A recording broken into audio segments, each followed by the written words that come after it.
Hello everyone, this video is a video about biomechanics class and how we will use Saprkvue data and analyze it in Microsoft Excel. So our first step is when we use the Saprkvue app on our phones, we put the data into OneDrive, and that way it's synced up in the cloud and we are able to access it on our computers where we can download it and then use it into Excel. So what you're seeing right now is this is a MacBook, so I have the OneDrive app. If you look all the way at the top screen of the computer, you can see the little cloud icon. I have OneDrive downloaded to my computer. So it syncs up with all my files and it integrates with my MacBook filing system easily where I can locate it.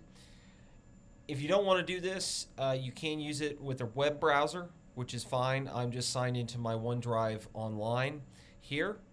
Either way is fine. I have a sample piece of data here that I have uploaded. Either way, if I was online, I would just download it to my computer. Here it's all ready to go. So I'm just going to click on it and it should open up automatically in Microsoft Excel. Now it's going to say possible data loss because this is a .csv file. It's not an Excel file format. I'm just going to save it. I'll just save it. I'll convert it from a .csv into an Excel format. That updates the file type so it works really well with Excel. So first and foremost, when we get into a data set like this, it's going to look really intimidating because there's a lot of data. But some of this we won't need depending on what our goal is and what we're trying to analyze. So the first thing is to have some familiarity with how to organize the data and to understand what we're looking at. And the reason that we are using Excel downloaded directly on your computer is it has some functionality and some features that we can use to organize the data very quickly. First things first, we need to spread all this out so we can read it. It's very scrunched together. And so I'm going to highlight all of the columns here. And I'm going to move my cursor until it makes a little cross. And I'm going to double click. And that spread everything out automatically, which looks a lot nicer and I can read it. Okay, so from here I can analyze this data depending on what I want to do. When you look at data from Saprkvue, what it does is it will label the different Cartesian coordinate systems on your phone. If you don't know what that means yet, don't worry about it. It just means the X and Y axes from your phone and the Z axis. So it's 3 dimensions that the accelerometer measures on your phone, and it calls it run 1. We will potentially have data sets that have run 2 and run 3. Which just means that you can run multiple experiments in one activity. Okay, so we will always have time and we will always have date and time run. Usually we won't need date and time, so I usually just delete that right away. Time we will most certainly always use. So we could ask several questions about this data set. Maybe we want to see the acceleration in the y, which generally means up and down compared to time. And since there's so many data points in this Excel document, one of the best things to use for that type of analysis is a scatter plot. So I'm going to insert a scatter plot here, and you definitely want to insert the chart first. A lot of you might want to try and use the recommended charts. That might work a little bit, but with the scatter plot, it's a little bit more complicated. So I'm going to just, I like the scatter plot with smooth lines and markers because it'll add lines, which is nice. I'm going to move this out of the way, and I'm going to right click and select data. Now you should follow these steps in this order, and I know I am on a MacBook, so a Windows-based computer is going to look different. It'll look different on the screen, but the options are the same and it works the exact same.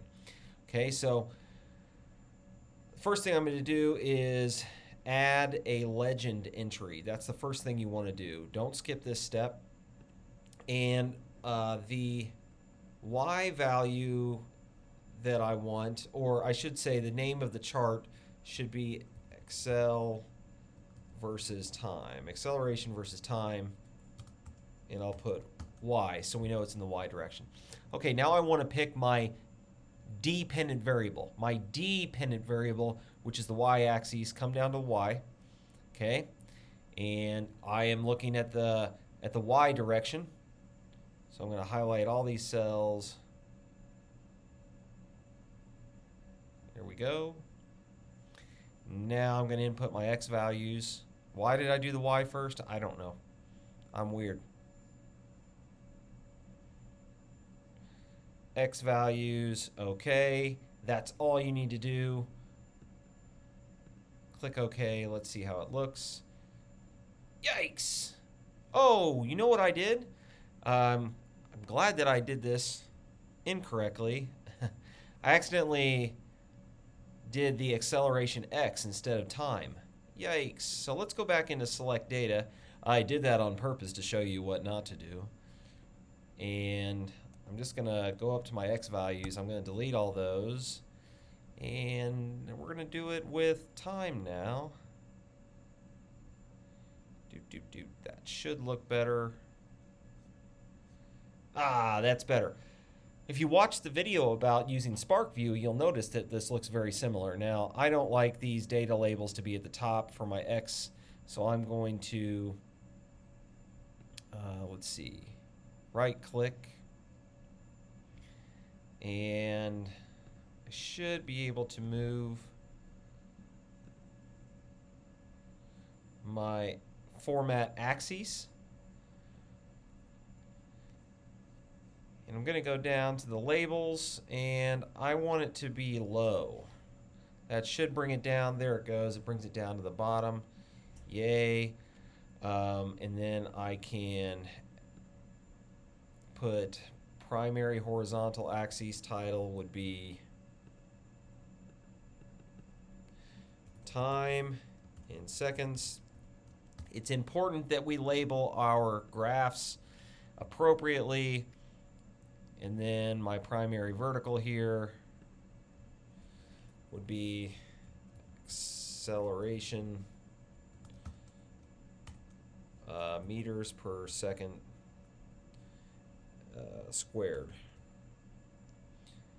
That's a little clunky for meters per second squared, but it does the trick for now.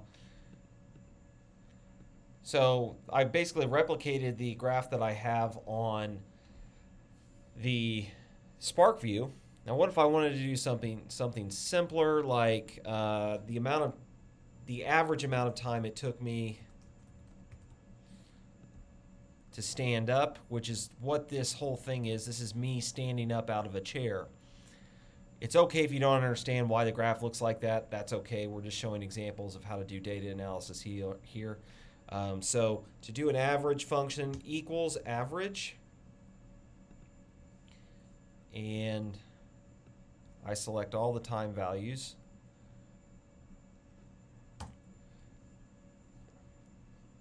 So it took me an average of 4 seconds to stand up out of the chair.